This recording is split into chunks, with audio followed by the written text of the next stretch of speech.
check this out. We're dealing with some serious icy conditions, and I'm in my Polaris RZR today, the Turbo R. It's a brand new 35-inch sticky Super ATV Warriors, and it's been pretty slick. I'm going to try and keep my momentum in a straight line here and boost across this.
But I was trying to climb up here, well, a little bit gnarlier than it might have showed on camera, and definitely slicked it up real nice here.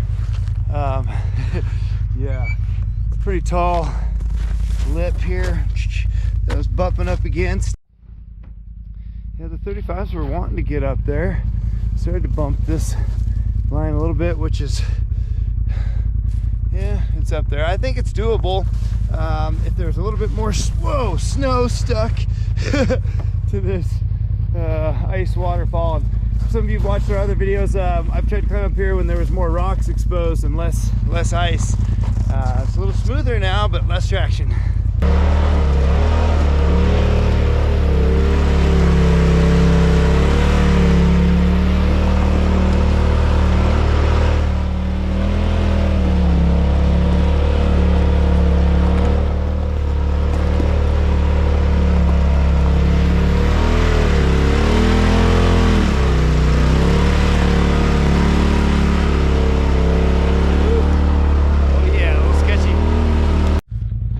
Let's see if that works. Come on, boys. Hold up. Oh. Okay. Well, okay, guys. I was just about to hit this rock obstacle right here. I was setting up the camera, and I realized, yeah, I was running pretty low air pressure coming on this side hill. And I debeaded the old bead. Now I'm going to reset this bead.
I should have just tried to maybe winch the front end up and lift it up that way right away. Because now both beads are broken off. Pretty sure only the outside bead is broken. So yeah, it's going to be a little harder to get this thing to seat, or maybe impossible, without a blaster or some ether. But we'll see. Stay with me.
Somewhere now. Kind of like getting your ass kicked out in the woods. That's always fun.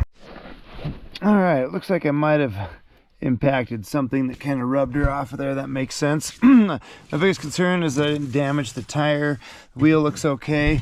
I want to make sure that this bead area is clean all the way around. That's what I'm going to do now. And then I'm going to pry the tire back on. So I used to do service calls on tires starting when I was like 15 years old. Semis, tractors, forklifts, all kinds of unfortunate situations. So I feel like I'm adequately experienced to deal with this. Should be able to make fairly light work out of it, not really damage anything while I'm doing it, which is good. Problem I'm worried about is this tire's not real poofy. It's real skinny on the wheel, huh, Razor? Yes. Yeah, I got tricky breath.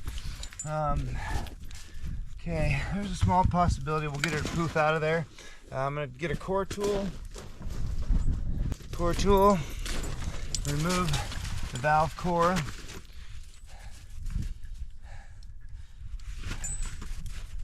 Get a little faster airflow in there, and having a good air compressor is also going to be key in this situation. And of course, I've got the Flexzilla hose, and I've got one of the best that you can have for onboard portable, on the vehicle. I'm sure a lot of you have heard of the old ratchet strap trick, so I'm gonna band this ratchet strap around there and cinch it up and see if it'll poof out them sidewalls a little bit. I'm also gonna find something that's not gonna freeze while we're out here and lube up this bead area to help it seat up quicker and easier. Okay, so there's our monster gap. As I ratchet it down, I'll kind of close up that gap in a lot of areas. If I had some brake parts cleaner, I'd be hosing her down, making a little trail. Poof. This back side's looking good. Just got a little gap there. I might be able to manipulate that. Cross your fingers, let's see what happens. Okay, air compressor's rocking. I'm gonna use a little bit of two-stroke mix that I carry with me for like fire starter. I'm gonna use that to lube up the bead here.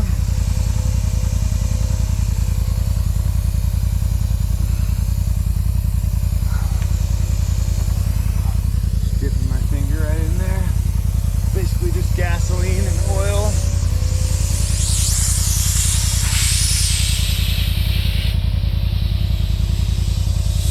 Set this down.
Release your band.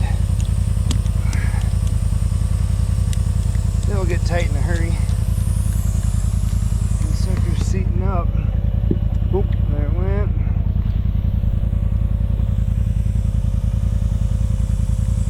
So that steady flow of air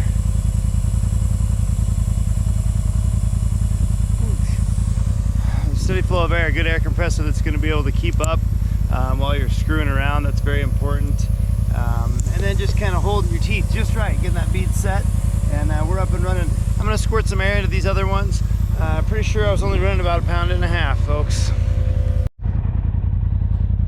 Okay, so I just got that sucker set at 5 psi. I'm going to check this other side, see where it was at. I know they were running a little low. There's 4.5, that's not bad. Okay, that'll hold. I don't run into stuff. So about this one, I don't feel like setting another bead today. I got the compressor hooked up. Yep, there's 5. 5 should hold unless I hit something hard. Which, yeah, I do that sometimes.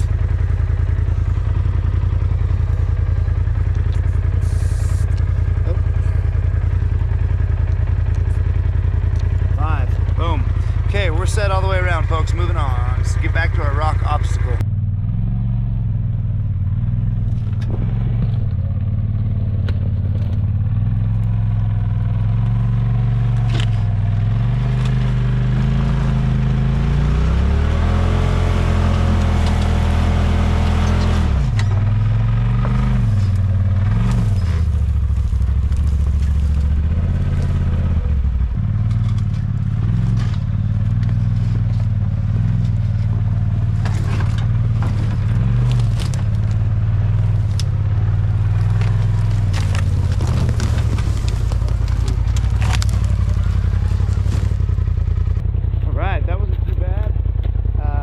Feels sketchy coming off there. It really feels like you're going to tip forward. Yeah, getting used to it though.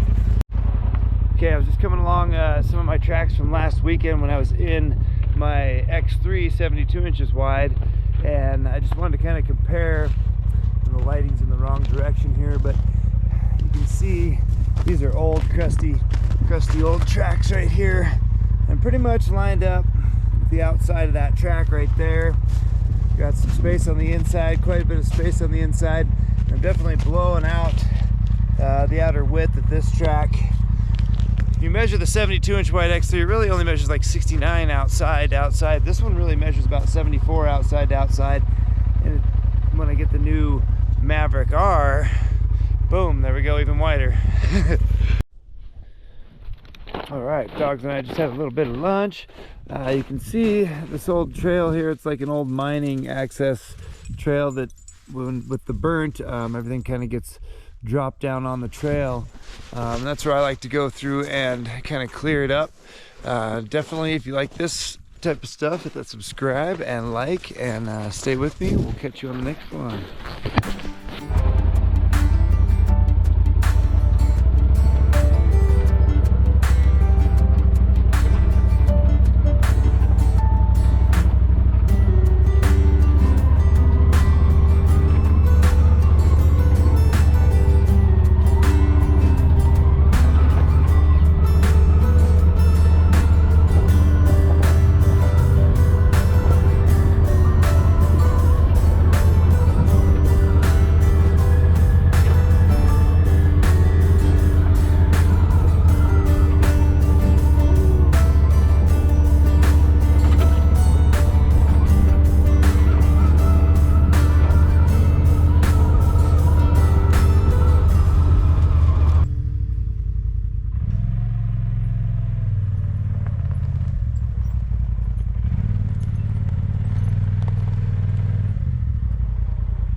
Wow, you can see how much ice there is here and how slippery it is. It is just got a little bit of moisture on it here in the sun. They're almost just slide